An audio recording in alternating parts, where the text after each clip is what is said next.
The day Caleb Weston turned 18, the sky hung low and gray over upstate New York, like a wet wool blanket pressed against the earth.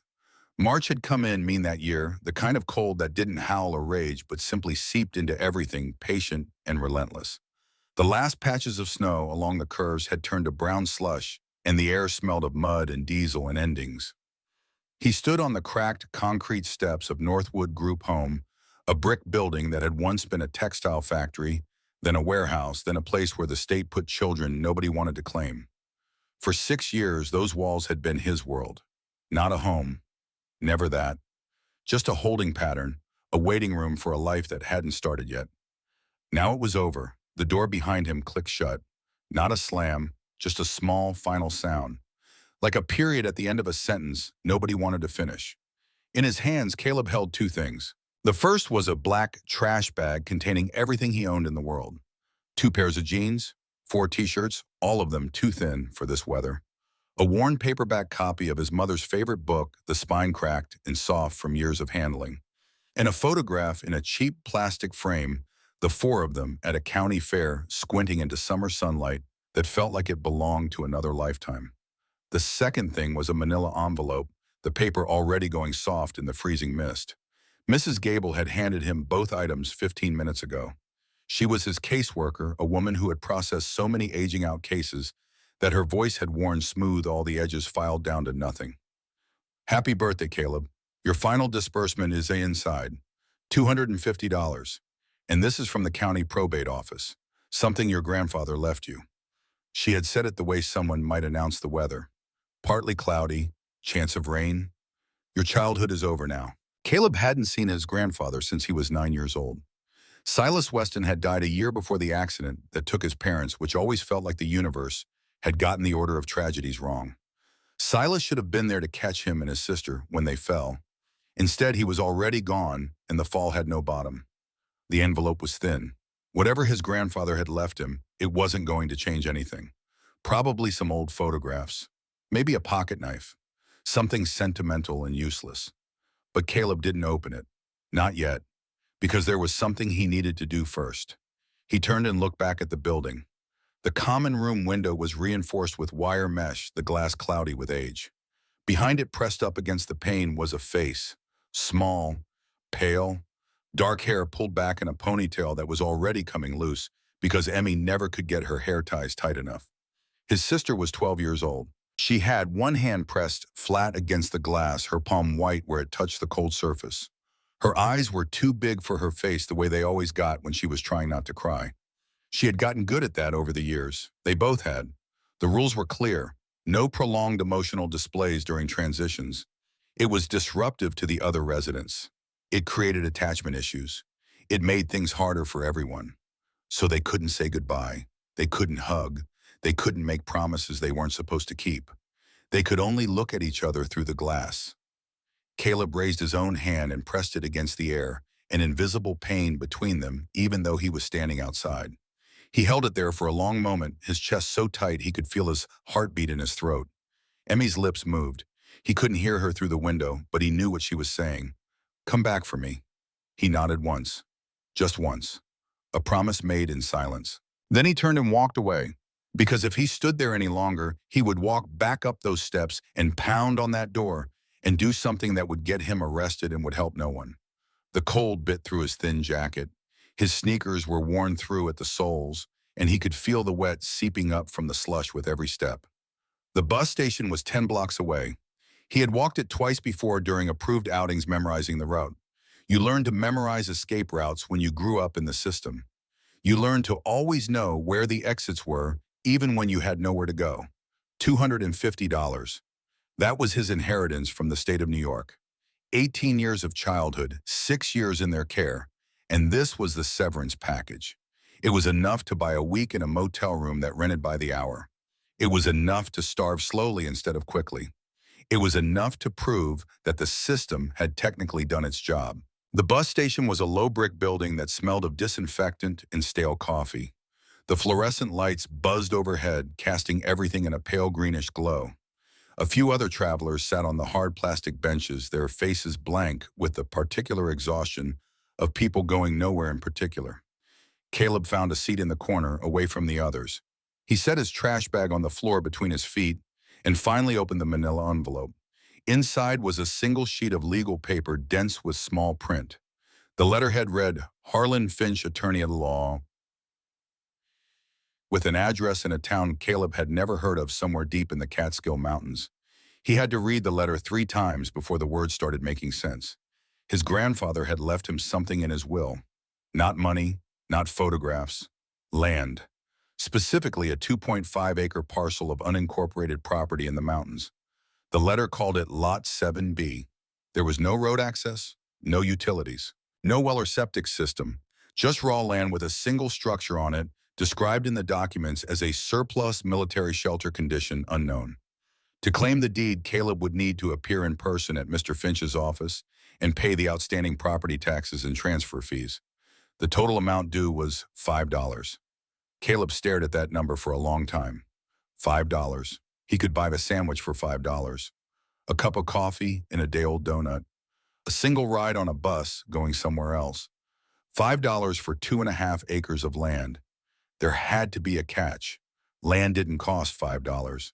Nothing worth having cost $5. This was either a mistake or a joke or some kind of trap he couldn't see yet. But attached to the letter was a grainy photocopy of a satellite image. The resolution was poor, the blacks and grays all bleeding into each other, but he could make out the shape of the property. A rough square of land surrounded by dense forest. And in the center, a long curved structure that looked like a metal bread loaf dropped in the middle of nowhere. A Quonset hut. He recognized the shape from history books.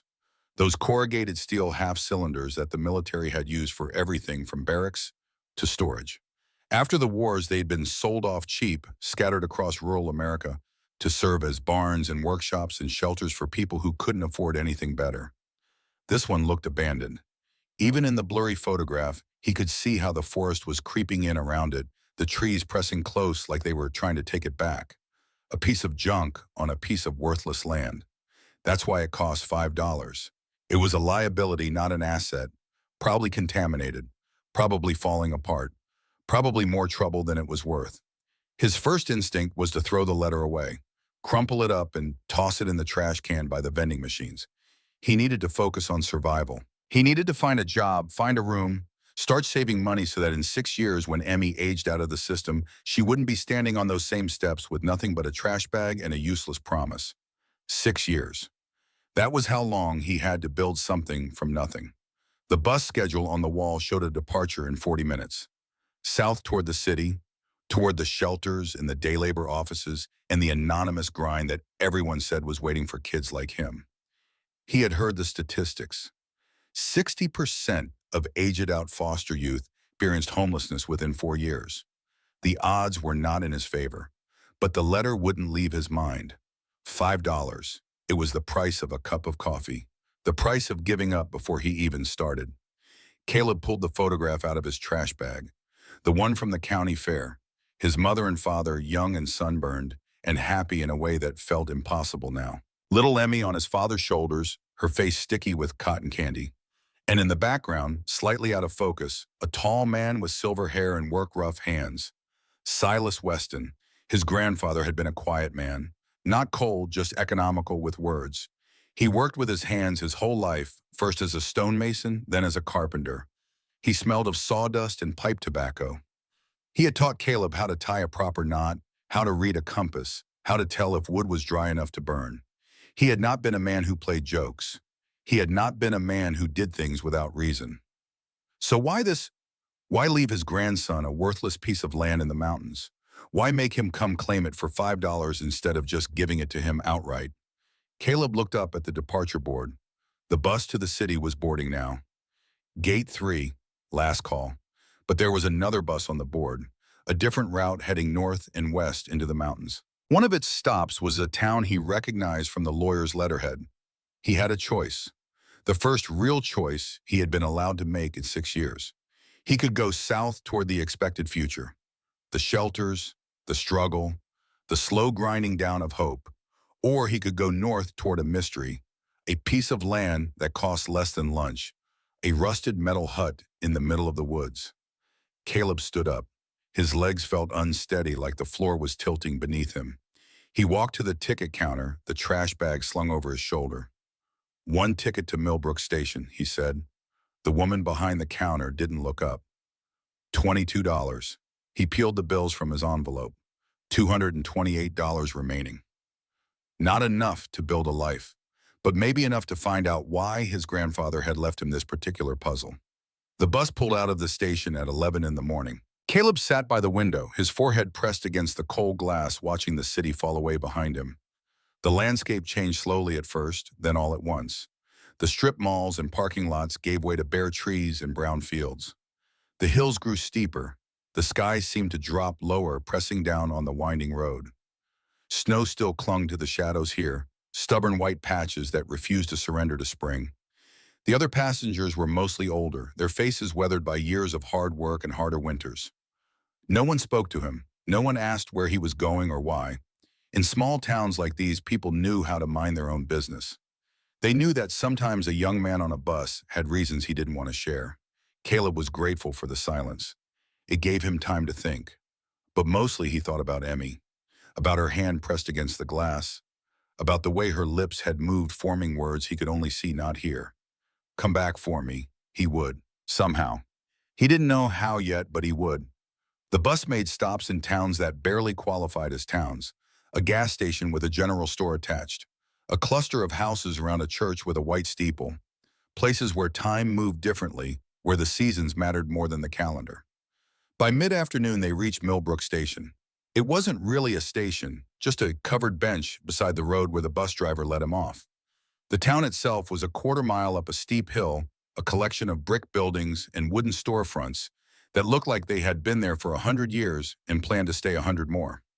The lawyer's office was on Main Street, sandwiched between a hardware store and a barbershop. The sign in the window was hand-painted, the gold letters faded by decades of sun. Harlan Finch, attorney at law, established 1962. Caleb pushed open the door. A small bell chimed overhead. The office smelled of old paper and furniture polish and something else, something that might have been pipe tobacco or might have been memory. The walls were lined with bookshelves, every shelf packed tight with leather-bound volumes that looked like they hadn't been touched in years. Behind a heavy mahogany desk sat a man who seemed to have grown out of the furniture. He was old, somewhere past 70, but still sharp around the eyes. He had a neat white beard and spectacles perched on the end of his nose. When he looked up, his gaze was steady and measuring, the kind of look that saw more than it let on. "Mr. Weston," he said. It wasn't a question. "Yes, sir. I wondered if you would come."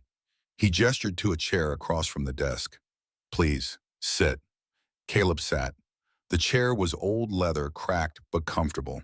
He set his trash bag on the floor, suddenly aware of how out of place it looked in this room full of antiques and history. Mr. Finch studied him for a long moment. "You look like him, you know. Your grandfather. Same jaw, same eyes." Caleb didn't know what to say to that, so he said nothing. "He was my client for 30 years, Mr. Finch continued. "A good man. Quiet but good." He paused. "He made me promise to give you something when you turned 18. Made me promise to wait until exactly this day, no sooner." The lawyer opened a drawer in his desk and withdrew a thick manila folder. He set it on the desk between them. "This is the deed to parcel 7B, 2.5 acres of unincorporated land in the hills about 12 miles from here. No road access, no utilities. There's a structure on it, but I can't speak to its condition. No one has been out there in years." Caleb swallowed. The letter said $5. "That's correct. Outstanding property taxes and transfer fees. Your grandfather paid the rest in advance years ago. He wanted to make sure the price was something you could afford." He smiled slightly. He was very specific about that. Why Mr. Finch's expression shifted, something moving behind his eyes that might have been admiration or might have been sorrow. "He never told me his reasons. Your grandfather was a private man, Mr. Weston. He didn't explain himself. He just made preparations." He leaned forward. "But I can tell you this. Last week I received an inquiry about the property. A developer, part of a larger LLC that's been buying up land in this area." Caleb felt something tighten in his chest. What did they want? They wanted to buy it. They offered $5,000, as is no questions asked. $5,000. The number hit Caleb like a physical blow. $5,000 was more money than he had ever seen. It was a security deposit on an apartment. It was 6 months of breathing room. It was a chance. Finch was watching him carefully. 5,000 is their opening offer, he said, which means they'd go higher if pressed. They've been very persistent. His emphasis on the word made it sound like a warning. They're planning some kind of development in this area, a resort, I believe. They've been buying up every parcel they can get. Caleb stared at the folder on the desk. Inside was the deed to his grandfather's land, the land that had been waiting for him, and the land that cost $5.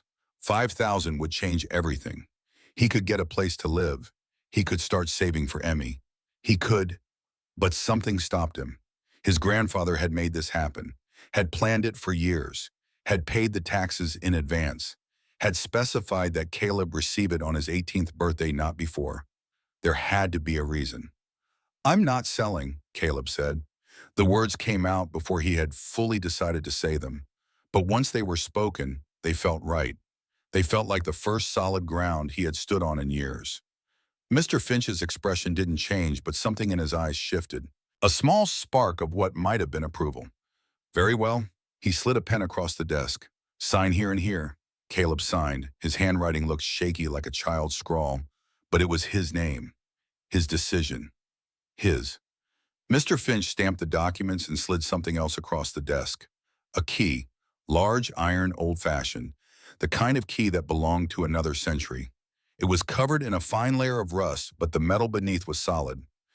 "This is for the padlock on the hut. Your grandfather left it with me years ago along with this." He handed Caleb a piece of yellowed paper. A hand-drawn map, the lines precise and careful. The kind of map made by someone who knew how to work with his hands. "Follow County Road 9 for 3 miles, Mr. Finch said. "You'll see a turnoff for Old Miller Road. It's not much of a road anymore, more of a track. Follow it until it ends, then walk. The property is about half a mile through the woods from there." He stood and extended his hand. Caleb shook it. The old man's grip was surprisingly strong. "Good luck, Mr. Weston." He paused. "I have a feeling you are going to need it." The walk was longer than Caleb expected. County Road 9 was paved, but barely. The asphalt was cracked and heaved from years of frost, and the shoulders dropped off into muddy ditches. No cars passed him. The only sounds were his own footsteps and the distant calling of crows. After 3 miles, he found the turnoff. A wooden post that might once have had a sign on it, though whatever words had been there were long gone. The road beyond was not really a road at all. 2 muddy ruts disappearing into a thicket of pine and bare-limbed maple. The afternoon was fading. The sun hung low and orange through the trees, casting long shadows across the forest floor. The temperature was dropping. Caleb could see his breath, now small white clouds that hung in the air before dissolving.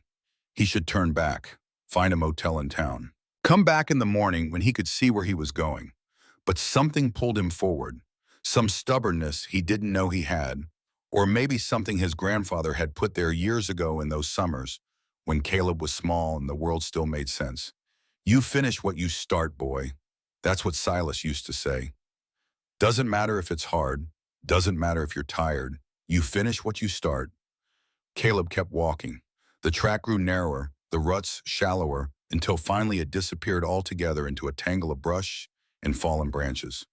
According to the map, the property was another half-mile north. He pushed through the undergrowth, following the compass in his head. The light was almost gone now, the sky turning from orange to purple to deep blue. The trees pressed close, their bare branches reaching toward each other overhead, like the bones of some enormous animal. And then suddenly the forest opened. He stood at the edge of a small clearing. The ground was rough and uneven, covered with dead leaves and the brown stalks of last year's weeds. And in the center of the clearing, hunched against the darkening sky, was the Quonset hut. It was bigger than he had expected. Maybe 50 feet long and half as wide, the curved metal roof rising 15 feet at its peak. But size was where the impressiveness ended. The corrugated steel was covered in rust, great blooming patches of orange and brown that spread across the surface like a disease. The 2 large doors at the front were dented and bent, hanging slightly off their tracks. Weeds and small saplings grew right up to the walls, nature slowly reclaiming what had been abandoned. It looked like something that had been forgotten by the world. Caleb walked around it slowly, taking in the damage. Small windows high up on the sides, too grimy to see through. A stovepipe poking crookedly from the back, black with old soot. The ground around the foundation was soft and spongy, saturated with snowmelt and years of neglect. This was his inheritance. This was what his grandfather had saved for him. A rusted metal box in the middle of nowhere. The $5,000 echoed in his mind again. He could still go back. He could call the lawyer in the morning, tell him he had changed his mind. Take the money and run. But his hand found the key in his pocket. The iron was cold against his fingers. Heavy. Real. He walked to the front doors. A thick chain was wrapped through the handles, held together by a padlock that looked as old as the building itself. The rust had spread here too, the metal fused by years of moisture and neglect. Caleb slid the key into the lock. It didn't want to turn. The mechanism was seized, the rust binding the parts together. He put his shoulder into it, gripping the key with both hands, twisting with everything he had. For a moment, nothing. Then a screech of metal on metal, a grinding protest that echoed through the silent woods. And then a solid, satisfying clunk. The lock sprang open, the chain fell away and hit the ground with a heavy clatter. Caleb grabbed the edge of the door and pulled. It groaned on its tracks, the sound like something waking from a long sleep. Rust flaked off in orange showers. The hinges screamed. But inch by inch, the door slid open. Inside, the darkness was absolute. The air that rolled out was thick and musty, carrying the smell of old earth and rust and years of stillness. Caleb could see nothing beyond the threshold, just a wall of black. But then his eyes adjusted, and he saw. The interior was one vast open space, the curved ceiling arching overhead like the rib cage of some enormous beast. The concrete floor was cracked and uneven, covered in a fine layer of dust. Old leaves had blown in through gaps in the walls, collecting in drifts against the corners. It was empty, completely empty, except for one thing. In the center of the space, directly beneath a crack in the roof where a single beam of fading daylight slanted down, was a wooden crate. It sat there like it was waiting, like it had been placed there, deliberately positioned to catch the only light in the building. Caleb's heart was pounding now. He could feel it in his throat, in his temples, in the tips of his fingers. He crossed the space slowly, his footsteps echoing off the metal walls. The crate was old, made of dark weathered wood, with rope handles on the sides. There was no lid, just an open box sitting in a shaft of dying light. He looked inside. At first, his mind couldn't process what he was seeing. Glass jars, dozens of them packed in straw, each one sealed with a wax lid, the kind of jars people use for canning, for preserving fruits and vegetables. But these jars weren't filled with food. They were filled with money. Caleb reached in and lifted one of the jars. It was heavier than he expected. Through the glass, he could see tightly rolled bundles of bills, held together with rubber bands that had dried and cracked with age. He set the jar down and picked up another. The same, and another, and another. Every jar was packed with cash. Old bills, soft with age but real. $20 bills, 50s, hundreds. Caleb sank to his knees on the cold concrete floor. His legs wouldn't hold him anymore. His hands were shaking so badly that he nearly dropped the jar he was holding. He pulled out one of the bundles. The rubber band crumbled to dust when he touched it, and the bills fanned out across his lap. He counted them with trembling fingers. $1,000. In that one bundle alone. There were dozens of bundles in each jar, and there were dozens of jars in the crate. This wasn't $5,000. This wasn't even $50,000. This was more money than Caleb had ever imagined existing in one place. A sound escaped him. Something between a laugh and a sob. It echoed off the metal walls and came back to him strange and broken. All those years in the system, all those nights lying awake wondering how he was going to survive. All that fear and hunger and hopelessness. And here, waiting in the dark, his grandfather had left him this. But as the shock began to fade, Caleb noticed something else. At the bottom of the crate, tucked beneath the last layer of straw, was something that wasn't money. A book. Leather-bound, thick with age.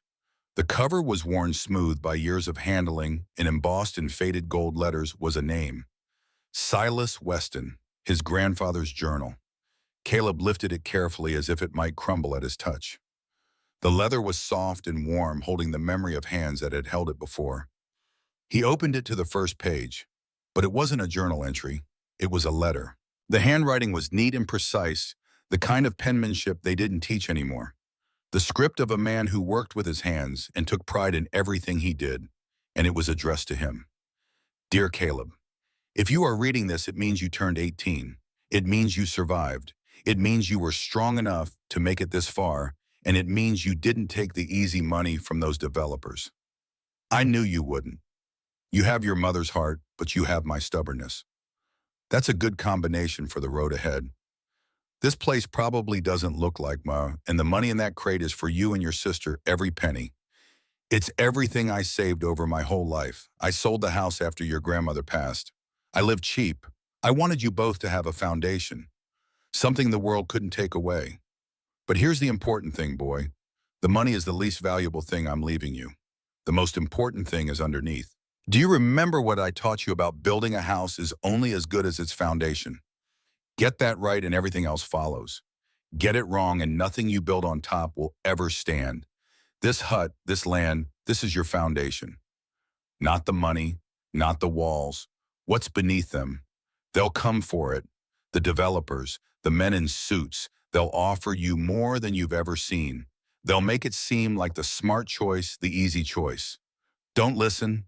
You own something they need, something they can't get anywhere else.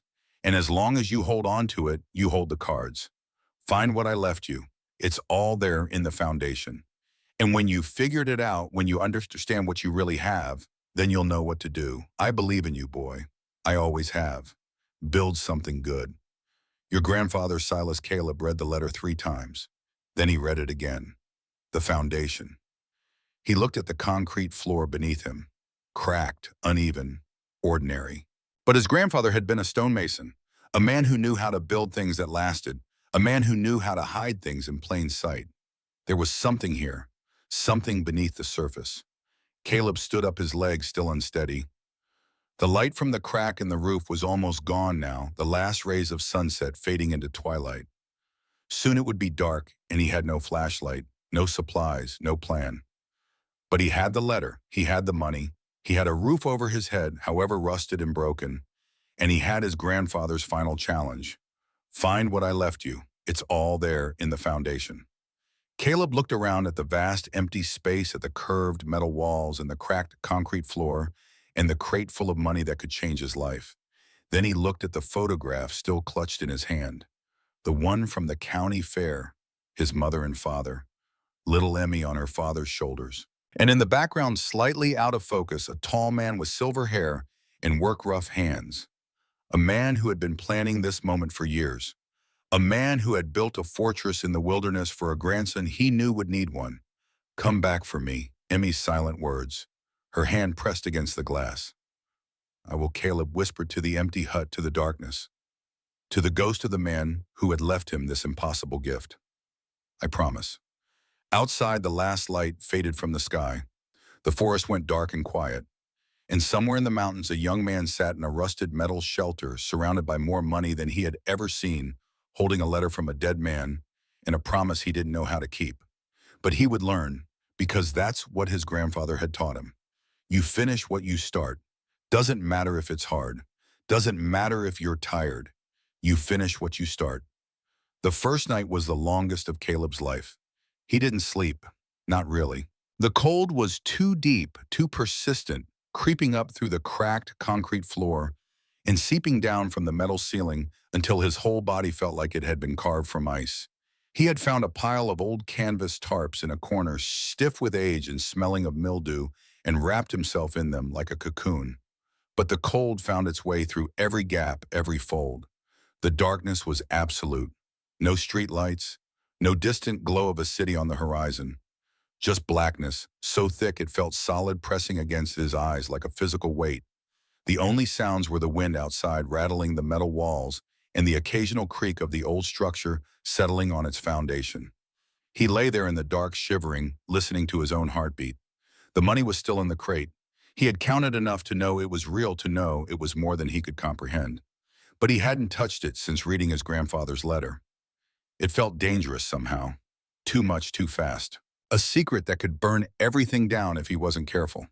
Instead, he thought about the letter, about the foundation, about what his grandfather had hidden beneath this rusted shell. They'll come for it, the developers, the men in suits. Mr. Finch had said the same thing, a company buying up land, a resort, persistent inquiries.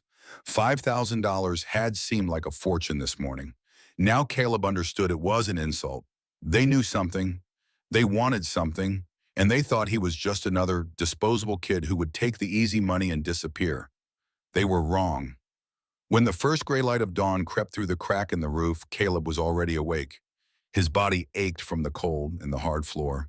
His fingers were stiff, his breath still fogged in the frigid air. But he was alive.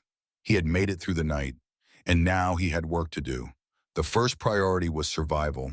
Water, warmth, food. Everything else could wait.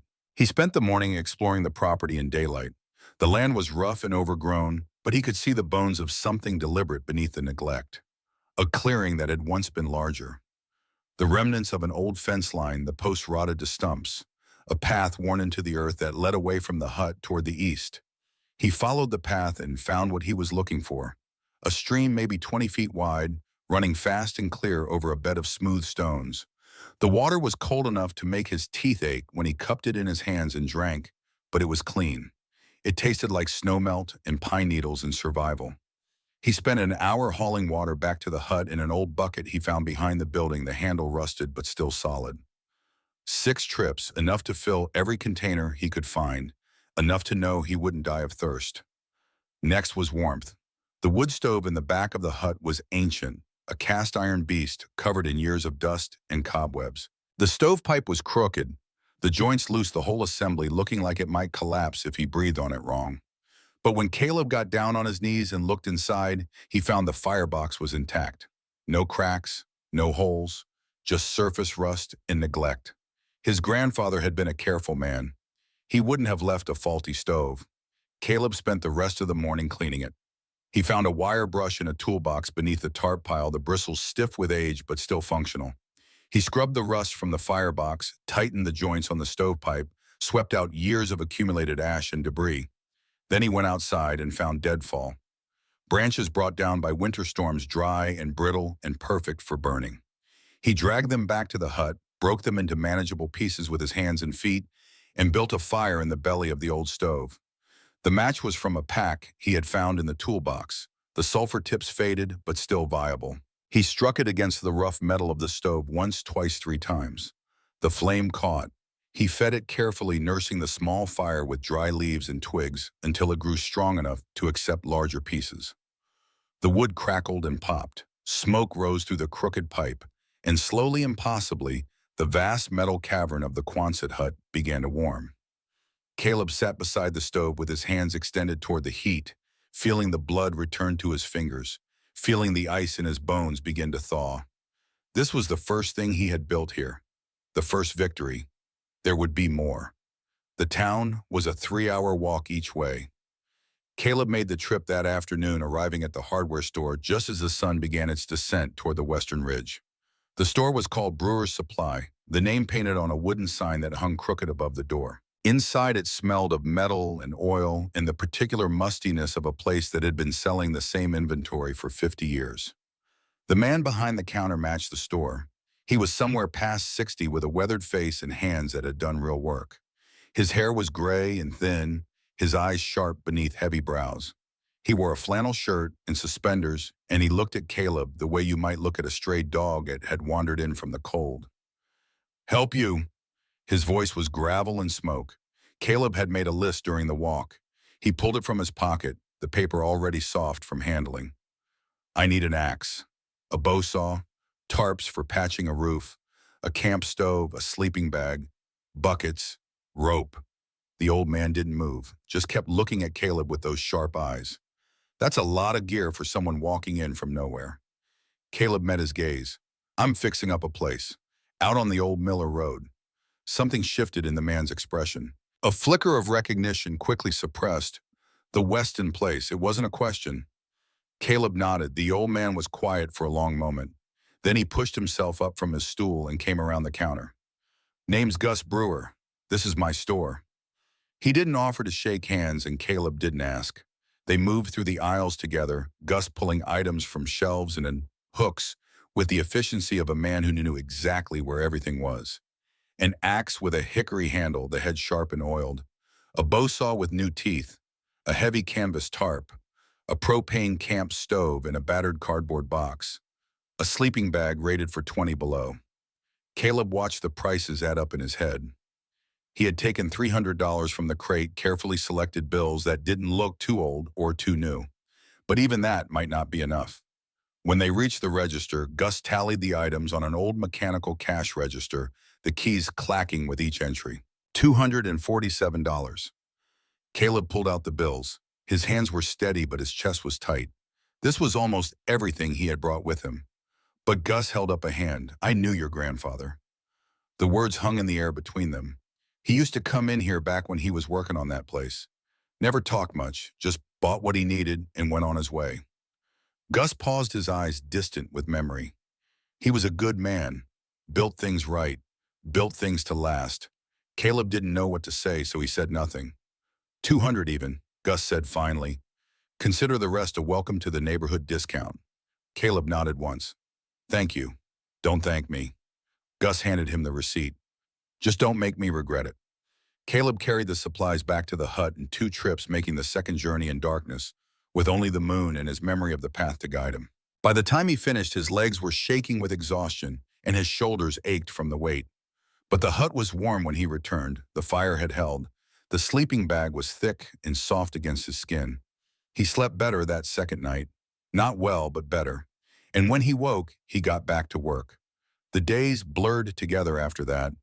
Each one was a battle against the decay that had claimed the hut, each victory small but tangible. He patched the hole in the roof with the tarp, climbing the curved metal surface with a rope tied around his waist, his heart pounding every time his feet slipped on the frost-slicked steel. The patch wasn't pretty, but it held. The leak stopped. He cleared the brush from around the building, chopping through saplings and thorn bushes with the axe until his hands were raw and bleeding beneath his work gloves. Blisters formed, broke, hardened into calluses. His shoulders learned new shapes, new strengths. He hauled water from the stream every day, 6 buckets each trip, until his arms knew the weight as intimately as they knew his own heartbeat. He chopped wood until the pile beside the hut grew taller than his head, enough to last through the coldest nights. The work was brutal and lonely and endless. It was the best thing that had ever happened to him. Because for the first time in his life, Caleb was building something.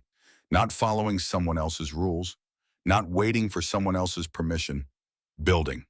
And at night, when the work was done and the fire crackled in the old stove, he would sit with his grandfather's journal and read. The entries spanned decades. Silas had started the journal when he was a young man, just back from his service working on dam projects throughout the state. The early pages were technical, full of notes about rock formations and water tables and the mathematics of construction.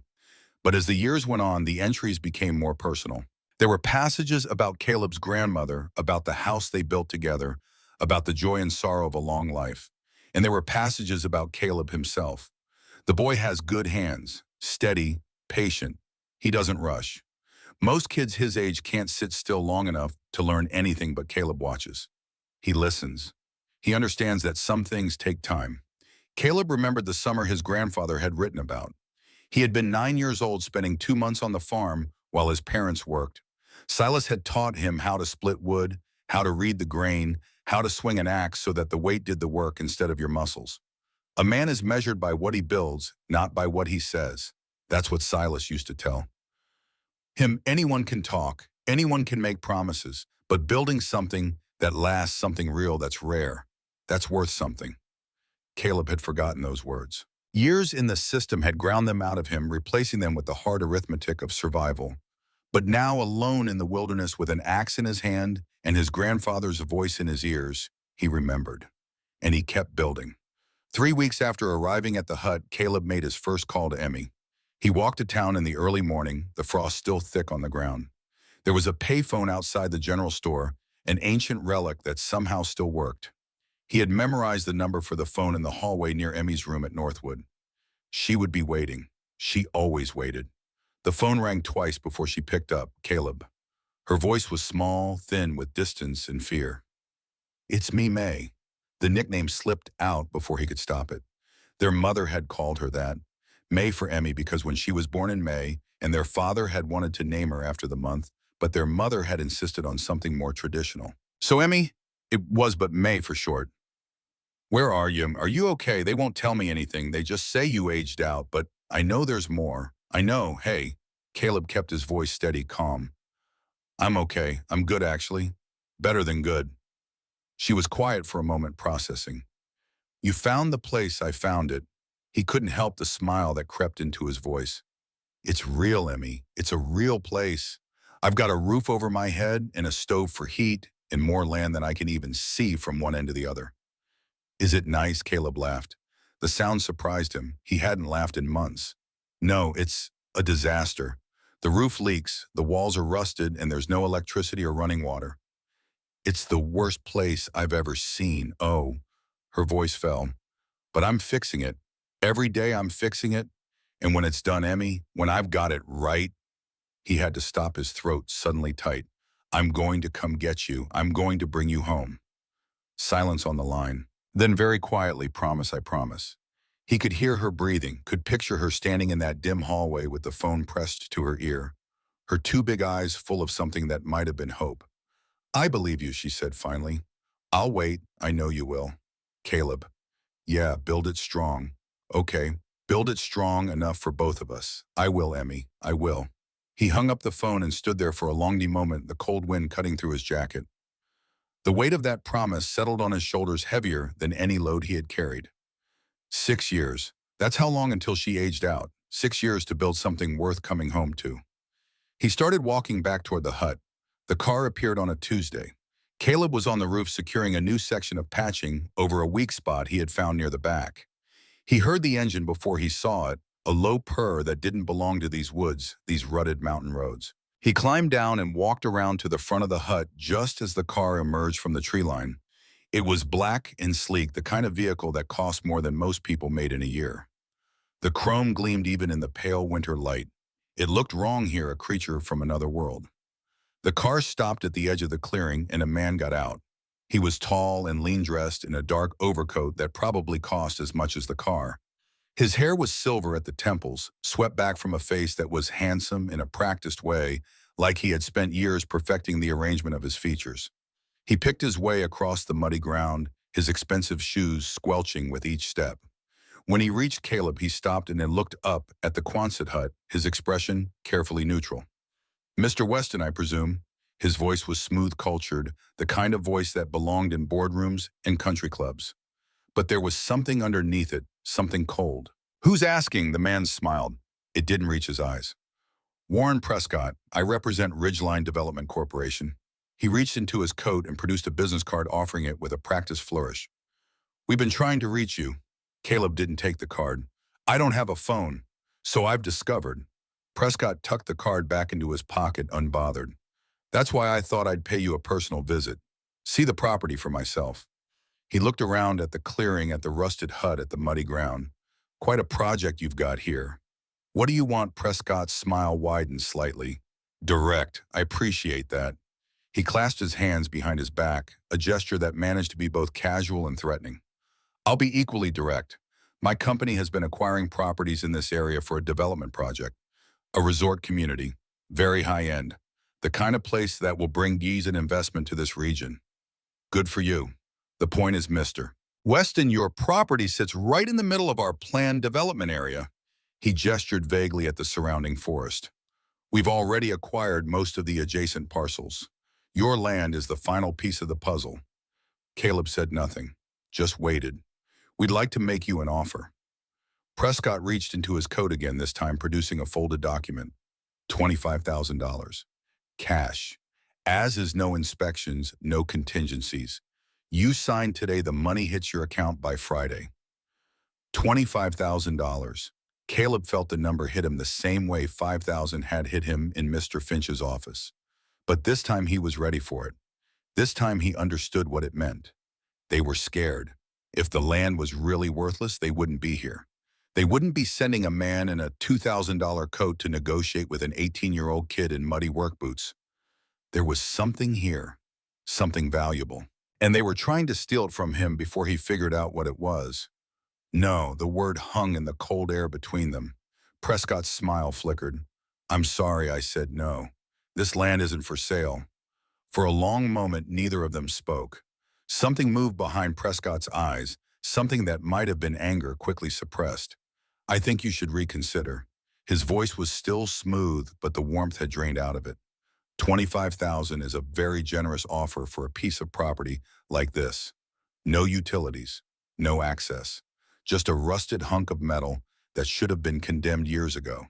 And yet here you are, Caleb said, driving 3 hours to make me an offer in person. Prescott's jaw tightened almost imperceptibly. This is a courtesy, Mr. Weston. He took a step closer, his voice dropping to something just above a whisper. Take the money. Start your life somewhere else. You don't want to make this difficult. Is that a threat? It's advice. Prescott stepped back, his composure returning. My company has resources, legal resources. We can make things very uncomfortable for someone in your position. And what position is that, young? Alone, no connections, no support. Prescott smiled again, but there was no pretense of friendliness now. Just teeth. We've done our research, Mr. Weston. We know about the group home. We know about your sister. He paused, letting that sink in. We know you have nothing. The mention of Emmy sent a jolt of cold rage through Caleb's chest, but he kept his face still, his voice level. Get off my land. Prescott studied him for a moment the way a predator might study prey that had suddenly shown claws. You'll regret this, he said finally. We'll be in touch. He turned and walked back to his car, moving carefully across the muddy ground. The engine purred to life. The tires spun once, twice, then found traction. Caleb watched until the car disappeared into the trees. Then he went back inside and sat down beside the wood stove, his hands shaking with a combination of anger and fear. They knew about Emmy. They were watching him, researching him, looking for leverage. But they didn't know about the money. They didn't know about the letter. They didn't know that his grandfather had been preparing for exactly this moment for 30 years. You own something they need, something they can't get anywhere else. Caleb pulled out the journal and read those words again. His grandfather had been expecting this. The developers, the pressure, the threats. He had seen it coming and had built defenses against it. Find what I left you. It's all there in the foundation. The foundation. Caleb looked at the concrete floor beneath him. He had walked across it 100 times, had cleaned it, swept it, mopped up puddles when the roof leaked. It was just concrete, cracked in places, uneven in others, but unremarkable. Except that his grandfather had been a stonemason, a man who knew how to build things, a man who knew how to hide things. Caleb got down on his hands and knees and started to search. It took him 3 days. 3 days of crawling across the floor, running his fingers along every crack and seam. 3 days of sweeping away dust and debris, looking for anything that didn't belong. 3 days of frustration, of doubting himself, of wondering if he had misunderstood the letter entirely. He found it on the morning of the 4th day. In the back corner of the hut, partially hidden by the wood stove, there was a line in the concrete. Not a crack. A line. Perfectly straight, deliberately cut. It formed a square about 4 feet on each side. A seam. Caleb's heart began to pound. He moved the wood stove aside, straining against its weight until the entire square was visible. There was no handle, no obvious way to open it. The concrete was flush, seamless, revealing nothing. But his grandfather had been a builder. He understood leverage. He understood physics.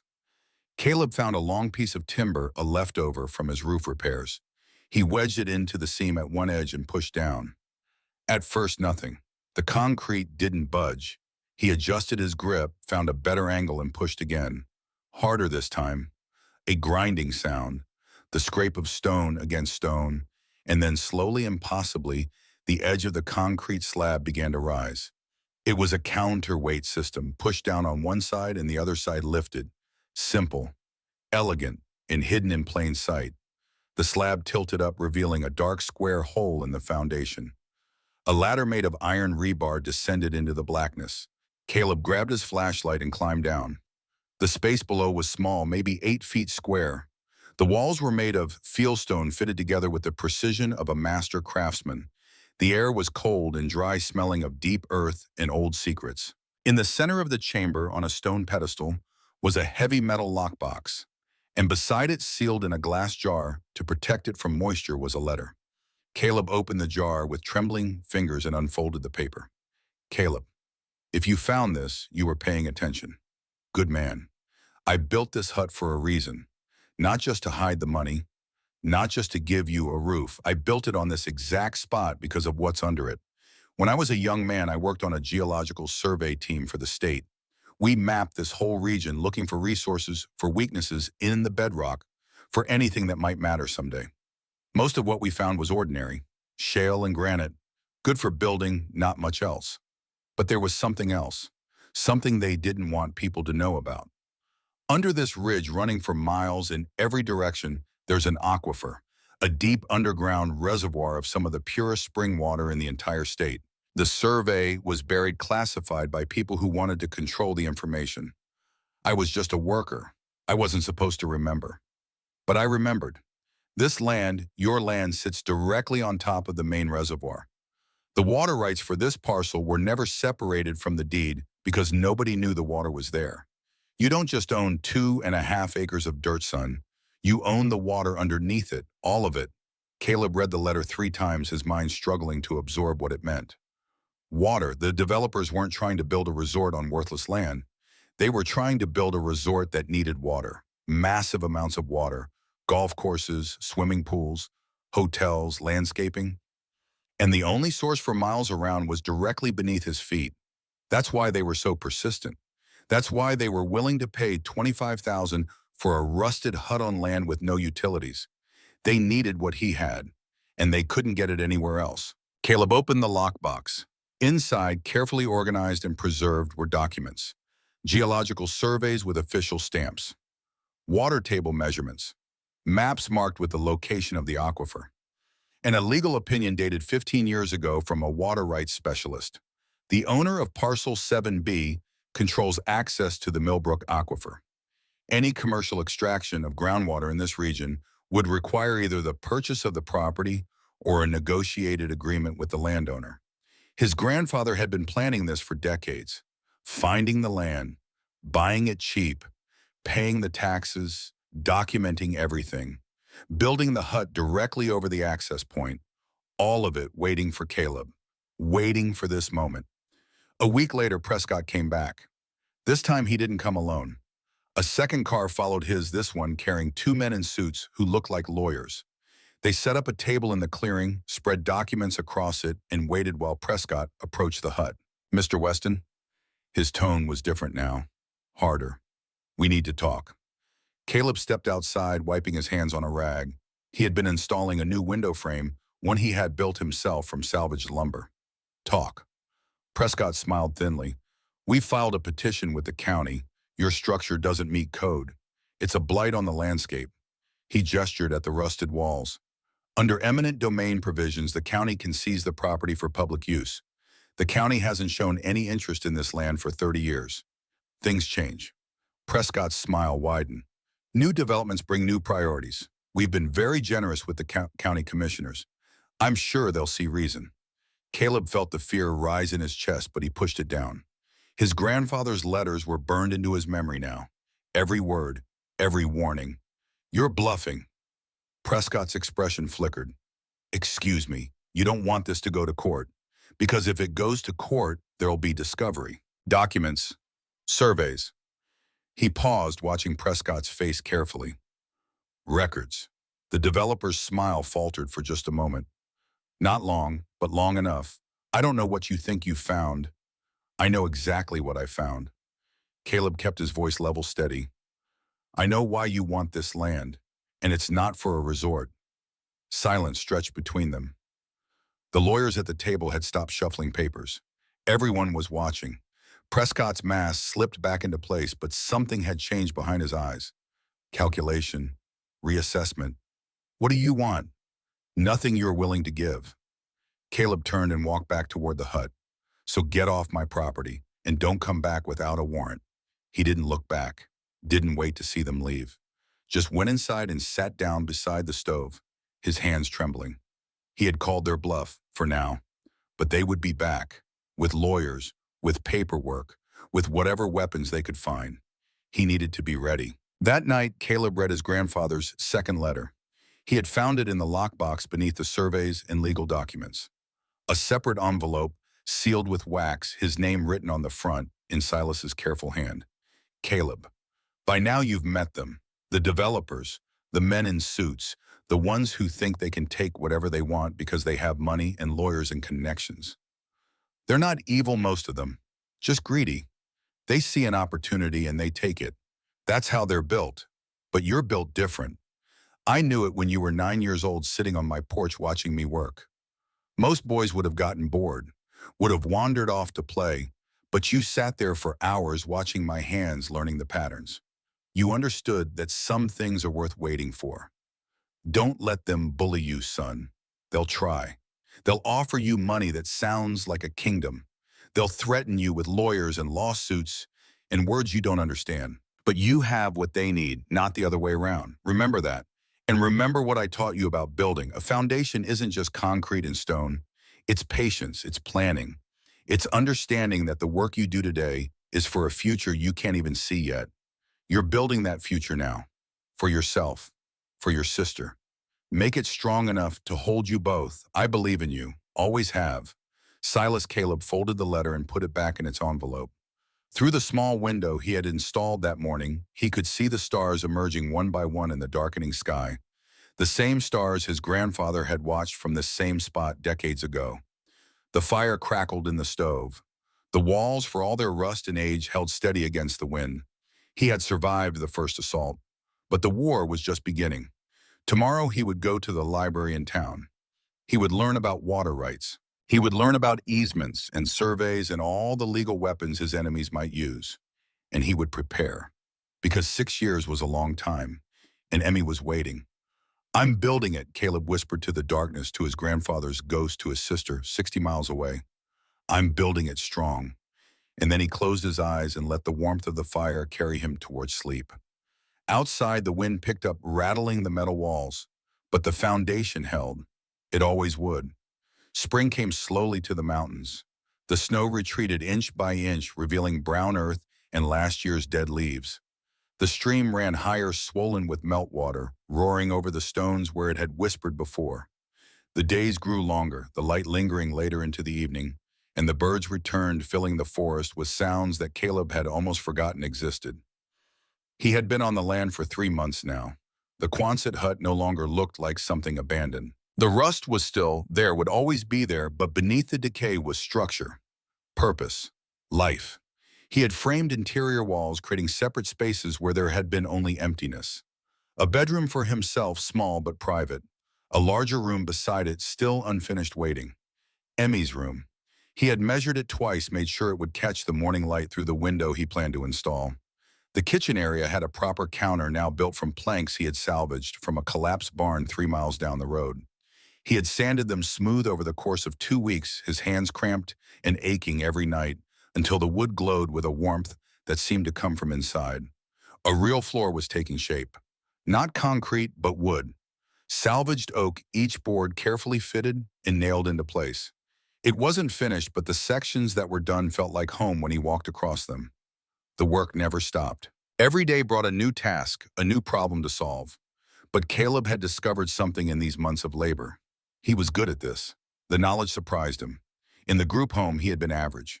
Quiet. Unmemorable. Just another kid marking time until the world pushed him out. But here, with tools in his hands and his grandfather's lessons echoing in his memory, he found a competence he hadn't known he possessed. His hands knew things. How to read the grain of wood. How to swing a hammer so the weight did the work. How to measure twice and cut once, the way Silas had taught him that summer long ago. A man is measured by what he builds. Caleb was starting to measure up. But the work on the hut was only part of his days. The other part was preparation. Because Warren Prescott hadn't given up. The developers hadn't gone away. They were circling, watching, waiting for weakness. And Caleb refused to give them any. The town library was a small brick building next to the post office, staffed by a woman named Mrs. Patterson, who had been the librarian for 30 years and showed no signs of stopping. She had watched Caleb with suspicion the first few times he came in, this rough-looking young man who spent hours in the legal section, but gradually her wariness had softened into something like curiosity. He never explained what he was researching. She never asked. But she started leaving books on the table for him. Water law, property rights, contract negotiation, the kind of dense technical volumes that most people would never touch. Caleb devoured them. He learned about riparian rights, the complex web of law governing who could use water and how. He learned about easements and right-of-way, the legal pathways that developers use to access resources on other people's land. He learned about eminent domain, the government's power to seize private property, and more importantly, he learned about its limits. The documents his grandfather had left were his most valuable resource. The geological surveys, the water table measurements, the legal opinion from the specialist. Each one was a weapon carefully prepared and waiting to be used. But Caleb also knew that weapons only mattered if you knew how to wield them. So he practiced. He wrote out arguments in his cramped handwriting, rehearsing the points he might need to make. He studied the county code, looking for the specific provisions that Ridgeline might try to use against him. He found the flaws in their position and memorized them. At night, by the light of an oil lamp, he would sit with his grandfather's journal and read. The entries from Silas's years on the survey team were particularly valuable. Technical details about the aquifer, notes on the geological formations, observations about the politics of water rights in the region. They tried to bury it, Silas had written in one entry dated 32 years ago. The survey results, the water data. Someone high up decided it was better if nobody knew. But I kept copies. I always kept copies. Those copies were in Caleb's lockbox now, his inheritance, his ammunition. The letter arrived on a Tuesday in late April. Caleb had walked to town for supplies and stopped at the post office to check the box Mr. Finch had helped him set up. Most days it was empty. Today there was an envelope, heavy paper, embossed letterhead. The return address was a law firm in Albany, the kind of firm with 4 names and a reputation for winning. He opened it standing in the post office lobby, the other patrons moving around him unnoticed. The letter was 3 pages long, dense with legal language. But the message was simple. Ridgeline Development Corporation was filing a formal petition with the county to condemn his property as a public health hazard. They were citing the lack of utilities, the deteriorating structure, and the potential environmental impact of an unregulated dwelling in a sensitive watershed area. They were also filing a separate motion to challenge his ownership of the water rights, claiming that the original deed had never properly conveyed subsurface resources. The deadline to respond was 30 days. Caleb read the letter 3 times. Then he folded it carefully and put it in his pocket. His hands were steady, his breathing was calm. They were making their move, just as his grandfather had predicted. Now it was his turn. Mr. Finch's office smelled the same as it had 3 months ago. Old paper, furniture polish, history. The lawyer listened as Caleb laid out the situation, spreading the documents across the mahogany desk. The petition, the motion, the surveys from his grandfather's lockbox, the legal opinion on water rights. Finch read everything twice, his spectacles sliding down his nose as he leaned over the papers. When he finally looked up, there was something new in his eyes. Respect. Your grandfather was a remarkable man. He planned for this. Yes, he did. Finch leaned back in his chair, steepling his fingers. The petition to condemn is weak. You've been improving the property, not neglecting it. I can bring in the county inspector myself if needed, show them the work you've done. That motion will be dismissed. And the water rights challenge, that's more complicated. Finch pulled off his spectacles and polished them slowly. They're arguing that the original deed language from 1952 didn't explicitly convey subsurface mineral and water rights. It's a common tactic in these cases. Force the current owner into expensive litigation, make them spend more on lawyers than the property is worth. I can't afford lawyers. No. Finch smiled slightly, but you might not need them. He pulled out a fresh sheet of paper and began writing. Your grandfather anticipated this argument. That's why he commissioned the legal opinion 15 years ago. He paid a specialist to review the original deed language and compare it to case law. Finch tapped the document. According to this analysis, the deed language is clear. Subsurface rights were conveyed with the property. Their challenge has no merit. So why are they filing it to scare you? Finch set down his pen. to make you think this will drag on for years, to make $25,000 or $50,000 or whatever they offer next seem like the easier path. Caleb thought about Emmy, about the promise he had made, about the room he was building for her still unfinished, still waiting. I'm not scared. Finch studied him for a long moment. No, I don't suppose you are. The response was filed on a Thursday. Mr. Finch handled the legal paperwork, but Caleb was there for every meeting, every document, review, every strategy session. He asked questions, he took notes, he learned. The county inspector came out to the property and found what Caleb had known he would find. A young man working to improve an inherited property. New framing, new windows, a functioning heating system. Evidence of serious investment in a structure that had been abandoned for years. The petition to condemn was dismissed in 3 weeks. The water rights challenge took longer. Depositions, document requests, legal maneuvering that felt more like chess than combat. But Caleb had his grandfather's documents. And more importantly, he had the truth. The original deed was clear. The water rights had never been separated. The aquifer belonged to whoever owned the land. And that owner was Caleb Weston. The challenge was dismissed in June. Ridgeline Development had lost twice. Their legal tactics had failed. Their bluffs had been called. But Caleb knew they weren't finished. Men like Warren Prescott didn't lose gracefully.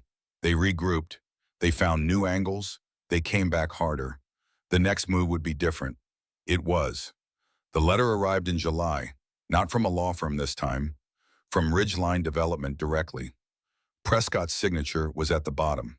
The language was formal, but the message was clear. They were requesting a meeting, in person, at Mr. Finch's office, to discuss a mutually beneficial resolution.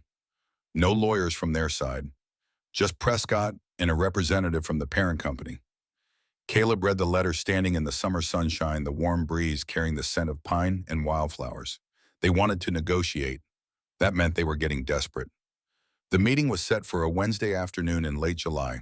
Caleb arrived early wearing the cleanest clothes he owned, work boots worn but polished, jeans without holes, a button-down shirt he had bought at the thrift store in town.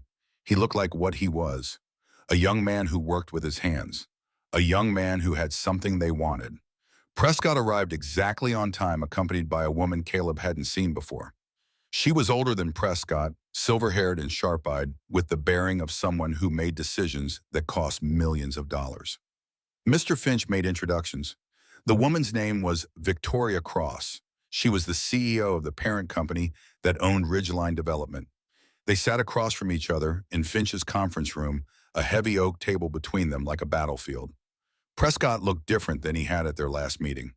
The confidence was still there, but it was strained now. The easy smile had an edge of desperation. Victoria Cross did not smile at all. Mr. Weston, her voice was cool, precise. Thank you for meeting with us. Caleb nodded, said nothing. She studied him for a moment, her gaze assessing. I'll be direct.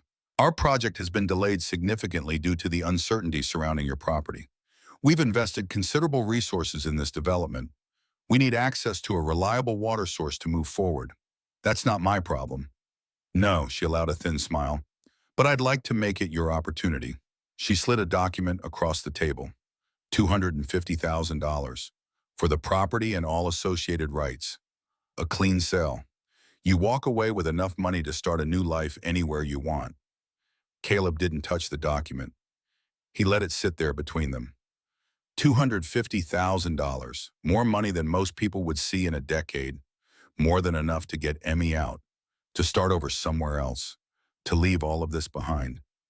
He thought about his grandfather, about the 30 years of planning that had led to this moment. He thought about Emmy's hand pressed against the glass. He thought about the foundation he was building. No, Prescott leaned forward. Be reasonable, Mr. Weston. This is a life-changing offer. I don't want your money. Caleb kept his voice level. But I'm willing to negotiate. Victoria Cross's eyes narrowed slightly. What do you want? You need water. I have water. There's a way for both of us to get what we want without me giving up my land. He pulled out a document of his own.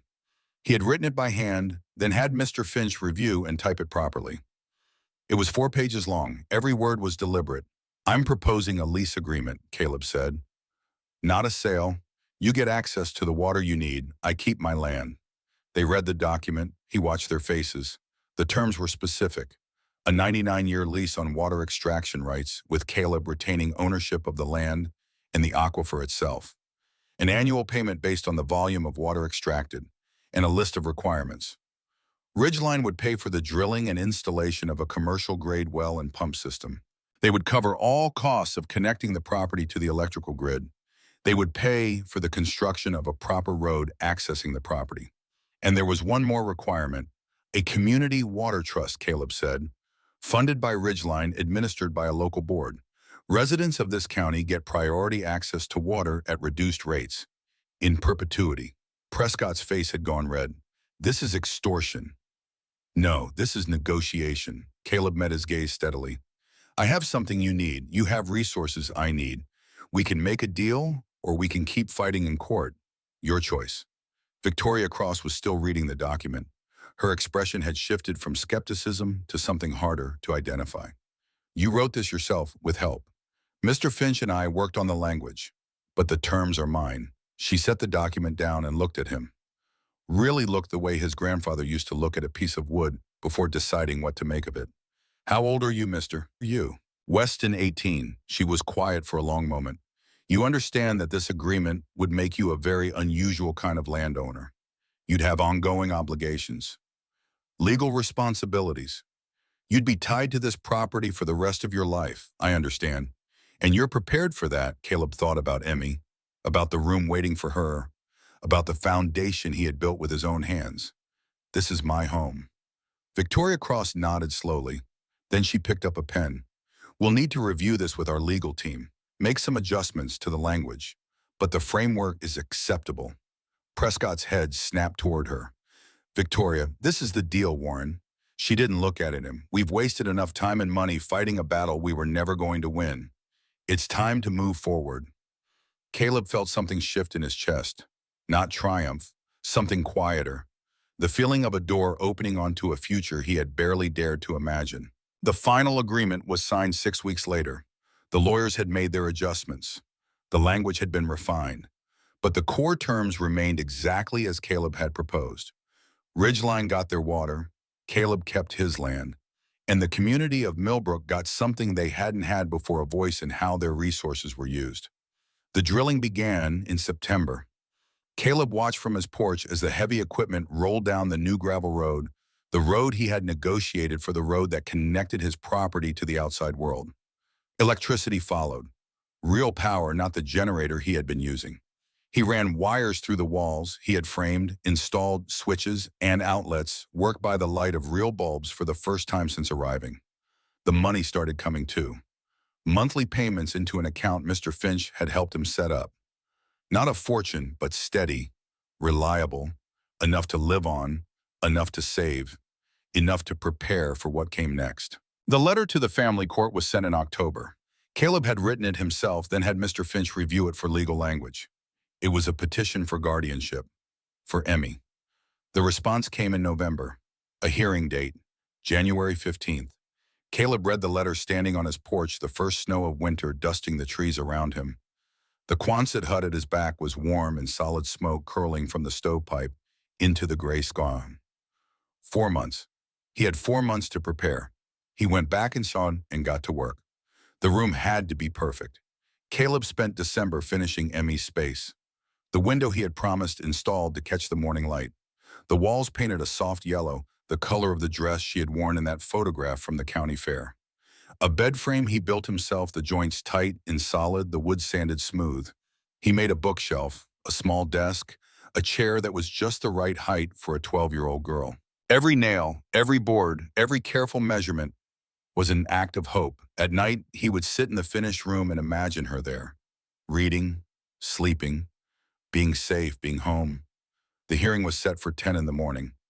Caleb arrived at the courthouse an hour early, wearing a suit he had bought at a second-hand store in Albany. It didn't fit perfectly, but it was clean and pressed and respectable. He had brought a folder full of documents, the deed to his property, bank statements showing steady income, letters from Mr. Finch, from Gus Brewer, from Mrs. Patterson at the library, A community vouching for a young man they had watched work and struggle and build. The courtroom was smaller than he had expected. The judge was a woman in her 60s, gray-haired and serious with reading glasses perched on her nose. Emmy was there, sitting at a table with her caseworker, a woman named Mrs. Lawson, who looked like she had seen too many of these cases and had stopped expecting happy endings. Emmy looked older than he remembered. Taller, her hair was longer, but her eyes were the same, wide and dark and full of something that might have been fear or might have been hope. She saw him and her whole face changed. He had to look away or he wouldn't be able to speak. The hearing took 2 hours. Mrs. Lawson presented her concerns. Caleb was young, inexperienced. His living situation was unconventional. There were questions about his ability to provide stable care for a child. Caleb answered each point calmly. He presented his documents. He explained his situation. He described the home he had built. And when the lawyers and caseworkers had finished speaking, the judge looked at him over her glasses. Mr. Weston, you aged out of the foster system less than a year ago. You were homeless, without resources, without support. She paused. And now you're asking this court to grant you guardianship of your sister. Yes, Your Honor. Worried. The question was simple. The answer was everything. Because she's my family. Caleb's voice was steady, but something was cracking behind it. Because I made her a promise. Because I spent 10 months building a home for her with my own hands. He paused.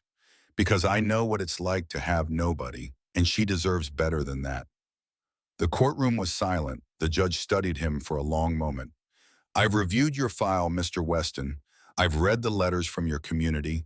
I've seen the documentation of your property, your income, your living situation. She paused. I've also read the original caseworker notes from when you and your sister entered the system 8 years ago. She set down the file. You were 10 years old. Your sister was 4. And according to these notes, you told the intake officer that you would take care of her, that you wouldn't let anything happen to her. She looked at him over her glasses. Do you remember saying that Caleb swallowed? Yes, Your Honor. The notes also say that you kept that promise. Through every placement, through every transition. You looked out for her. She nodded slowly. That matters to this court. She was quiet for a moment. This is an unusual case. You're young. Your circumstances are unconventional. There are legitimate concerns about your ability to provide long-term care. She paused. But I've also seen the evidence of what you've accomplished in the past year. The home you've built, the support you've gathered, the future you're working toward. She picked up her pen. The petition for guardianship is granted. She signed the document. Emmy Weston will be released to your custody effective immediately. Caleb didn't hear the rest. The words faded into a roar in his ears, a sound like wind through trees, like water over stones, like his own heart finally beating free. He turned and looked at Emmy. She was already out of her seat, already running toward him. She hit him like a small hurricane, her arms wrapping around him, her face pressed against his chest. He held her tight, tighter than he had ever held anything. I told you, she whispered. I told you I'd wait, I know. His voice was rough. I know you did. Around them, the courtroom continued its business. Papers shuffled, doors opened and closed. Life went on. But for Caleb and Emmy, the world had stopped. They had found each other again. They were going home. The drive took 3 hours. Caleb had borrowed Gus Brewer's truck for the day. It was old and loud and smelled like motor oil, but it ran strong and the heater worked. Emmy sat in the passenger seat, her small bag of belongings in her lap. She didn't have much. Nobody in the system ever did. But she had him now, and he had her. They didn't talk much during the drive. There would be time for talking later. For now, it was enough to be together. To watch the city fall away behind them. To see the hills rise up ahead, the trees pressing close on either side of the winding road. The turn onto the gravel road made Emmy sit up straighter. The road was new. Caleb had helped build it, hauling gravel and grading the surface until it was smooth and solid. And then the trees opened up and the Quonset hut appeared. Emmy's breath caught. It wasn't the rusted wreck that Caleb had found 10 months ago. The structure was the same, the curved metal roof still patched and imperfect. But there were windows now, real windows with real glass. A proper door with a brass handle. A porch he had built from salvaged lumber, wide enough for 2 chairs and a small table. Smoke curled from the chimney. The lights were on inside. Caleb pulled the truck to a stop and killed the engine. This is it. This is it. Emmy was quiet for a moment. Then she opened her door and stepped out into the cold January air. Caleb followed her out, watched her walk toward the building, watched her climb the 3 steps to the porch and put her hand on the railing he had sanded smooth. She turned back to look at him. You built this, most of it. He climbed the steps to stand beside her. Grandpa Silas started it. I just finished what he began. Emmy looked at the door, at the windows, at the solid walls and the warm light spilling through the glass. Can I see inside? Caleb opened the door. The interior was warm, the wood stove crackling gently in the corner. The salvaged oak floor gleamed in the lamplight. The kitchen counter he had built stretched along one wall, clean and solid and real. And at the far end of the main room, a door stood open. Emmy walked towards it slowly. Caleb followed. She stepped through the doorway and stopped. The room was small but perfect. Yellow walls, the color of sunshine. A window facing east where the morning light would come. A bed with a quilt their grandmother had made recovered from storage at Mr. Finch's office. A bookshelf, a desk, a chair, all of it waiting, all of it ready. This is for me. Her voice was barely a whisper. I built it for you. Emmy turned around. Her eyes were bright with tears she was trying not to shed. You really did it. Her voice cracked. You really came back for me.